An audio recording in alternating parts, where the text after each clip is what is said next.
Hai, semoga hari ini kalian bahagia dan sehat selalu. Hujan turun perlahan.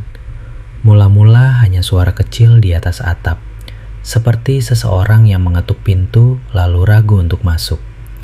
Kemudian ia datang lebih banyak, membasahi jalan, mencuci debu pada dedaunan, dan mengirim aroma tanah yang selalu berhasil membuat ingatan pulang. Aku duduk di dekat jendela, menatap butiran air yang berlomba di kaca. Aneh, hujan tidak pernah berbicara, tetapi selalu ada sesuatu yang dapat dimengerti darinya. Barangkali karena hujan tidak pernah memaksa. Ia hanya turun, menjadi dirinya sendiri, membiarkan orang-orang berlari mencari teduh, atau memilih diam dan menikmatinya. Ada anak kecil yang tertawa karena genangan air.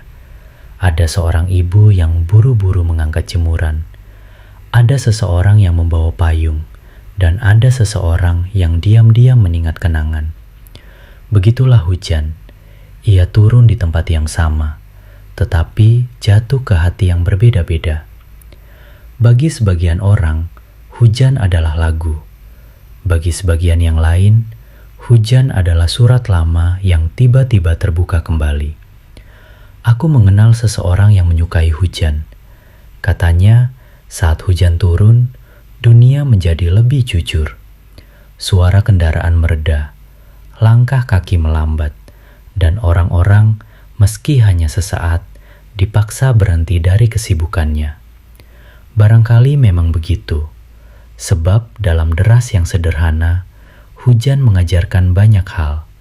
Tentang langit yang harus melepaskan apa yang dipeluknya, tentang awan yang tak bisa selamanya menyimpan berat, tentang tanah yang menerima setiap tetes tanpa pernah bertanya mengapa air itu jatuh, dan tentang manusia, tentang kita yang kadang terlalu kuat menahan sesuatu, hingga lupa bahwa ada hal-hal yang memang harus dilepaskan.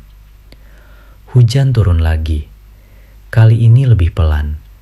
Langit seperti sedang mengembuskan napas panjang setelah seharian memendam banyak hal. Aku masih di dekat jendela, masih memandang rintik-rintik itu. Lalu aku menyadari, mungkin setiap orang memiliki musim hujannya sendiri, di mana hari-hari ketika dada terasa penuh, pikiran begitu bergejolak, dan kata-kata sulit menemukan jalan keluar.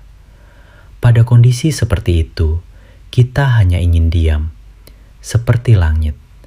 Dan bila akhirnya air mata jatuh, barangkali itu bukan tanda kelemahan.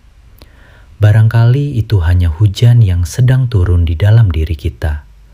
Sebab tidak semua yang jatuh berarti kalah. Tidak semua yang basah berarti luka. Terkadang, sesuatu perlu dikeluarkan agar hati kembali ringan. Hujan mengerti hal itu. Karena itulah ia tidak pernah takut jatuh. Ia datang, membasahi, menenangkan, lalu pergi. Dan esok atau lusa, ia akan kembali lagi. Seperti rindu, seperti kenangan, seperti harapan-harapan kecil yang tak pernah benar-benar meninggalkan kita. Di luar, hujan masih turun. Dan di dalam diriku, ada keheningan yang perlahan tumbuh.